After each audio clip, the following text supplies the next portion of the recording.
video eyo gye mulaba etambula ku social media si ya CCTV camera ng'abasinga obungi badde mu kirowooza nedda. Eyo video yakwatiddwa muntu eyabadde akutte kamera. Tewakitegeera fe ensi ze tuwangaaliramu security yazo esooka kamera soka twafuna ku mukisa tufuna ku training ya CCTV cameras ezo. Ekyangunye kinyinza okuwa CCTV camera bwe beekwata tetambula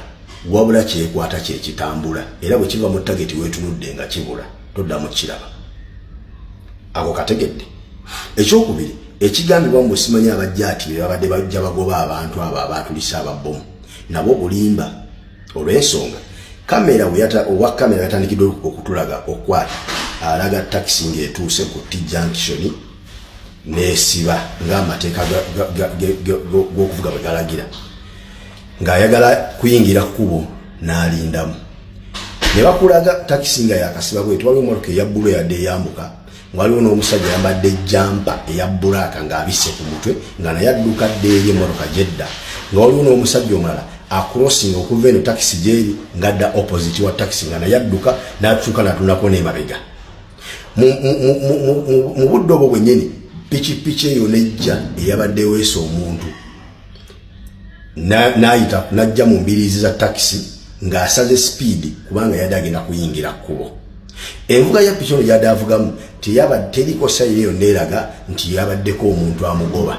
wadde okubaako gwe yeekengera kubanga omuntu gwe bagoba obugobi tasobola kuba na budde bw'osobola kusala speed mbu agenda kuyingira kkubo ajja kiwalazima kubanga baba bamuleeta nti ati era tebakulaga muntu yenna wadde piki yonna emuvaako emabega nti ejja emugoba nedda. Awo otegeddewo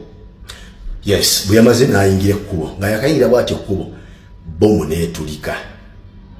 Oba okitegeera kamera awo wonna ekwata bomu bwe yatulise owa kamera agitambuza akulaga ono yabadde addukira mu kijampa ng'akyusa ddayo emabega bomu gyetulikidde. Ekirala nti mu kutulika kwa bomu singa yabadde akutte kamera yabadde tamanyi kigenda kuddira na kigenda mu maaso bomu eyali tulise owa kamera yandyekanze n'olaba kamera ng'ekankana oba nemuva ne mu ngalo naye yasigadde akutte kamera kubanga yadde amanyi kyekigenda maaso ng'ali ku mission nga teyalazimu kutya wadde okwekanga kwonna. Otegeera n'atambuza kamera akulaga ono ow'ekijageti ng'atadduka ddayo bomu gyetulikidde n'amala n'azoominga in n'azoominga out n'akuzaako emabega akulaga etaxi kyekyapeninzewo nga bamaze otulika wali abatakisi bakoze batya awo wonna ng'atambuza kamera wagiza ku left ku right wazoominga in wazoominga out gwe wetegereze vidiyo eyo. Ekirala ono wa kamera yasembeza kamera n'etuuka n'okukwata ekibaati kwe yabadde etudde. Wali okutteko vidiyo ng'oli mu mmotoka okimanyi nti bw'osembeza ennyo kamera bw'oti ng'okwata otuuka ekiseera n'okwata dashboard y'emmotoka n'erabikira mu vidiyo. Kati bw'otunaka vidiyo ako ng'akulaga ono wa jampa yadde atambulaga ddadde bomu gyetulikidde kamera yasembedde n'etuuka n'okwata ekiringa ekibaati mu vidiyo mu ekiringa kirabika katono eki n'akijjawo n'addamu n'agitunuza wammanga eri ekkubo gye ligenda. Eyo ako kakabonero akalaga nti yadde mission nga nteeketeeke n'owa kamera nga yateekeddwawo akwate kiki ekigenda okuhappeningawo. Obwo si butujju tebabalimba. Oba okitegeera nze ndaba n'entulika piki eno gyetuliseemu either bomu ebadde yategeddwa oba piki batuusewo ne bagitegulula oba nga kubabadde ku piki ababiri nga kuliko gwe bagiwadde nga tamanyi na kyebamuwadde nga bamutumya alina gyakitwala eyamuwadde n'asigaza didoneta nga akwatagana bulungi n'owa kamera bwe yatuuse mu kifo ekyo kyennyini n'abalula abantu ne bafa. Ddayo wetegereze vidiyo eyo kamera omuntu yateereddwawo ng'alina kamera akwate buli kimu kyonna ekigenda mu maaso. Ddayo wetegereze vidiyo eyo CCTV kamera no eyo kamera ya muntu ate ayipredict aba NBS bano bayinza okubanga bebadde ne kamera eyo kubanga nga byakagwawo be bannamawulire kabasoose okufulumya amawulire ago nga be bali ku siini nga balaganga nti kihappeninze weebali ku siini already nga weebali. Oba okitegeera bakulu guno omulembe gw'omudiiringa nagwo eno generation ndala nnyo si ebire ebyekiyeka byomakolanga bwe batamba kitaffe ne bajjajja baffe nga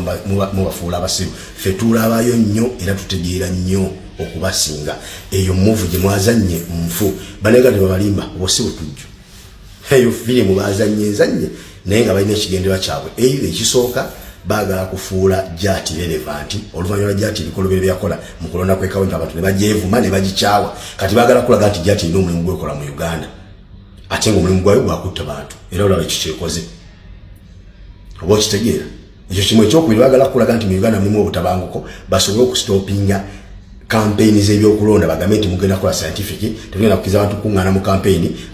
tulina abatujja mu ggwanga bajja kuba abantu bomu babatte nga bali mu campaign bulimba kyemba mumanya kyonna mu kye muteekateeka okukola akalulu tugenda kagendamu oba scientific oba physically naye siki kagenda obbajja mu buyinza protest vote yegenda obbajja mu buyinza eyo temugiinaako magezi naye assalamu alaikum Katonda ono talya paani ababadde bakutte bbomu nga bagendagenda babalule abantu abali ku kigo ky'Emunyonyo babaluse n'ebbomu Katonda ono akola ebyamagero babadde bagenda kubalula abantu n'ebbomu ebabaluseeko ate nga tekibadde kigendera kyabwe kya bbomu kubalukira awo abadde balagenda ne bantu babaluke n'abantu ne Katonda ono talya paani babaluse n'ebbomu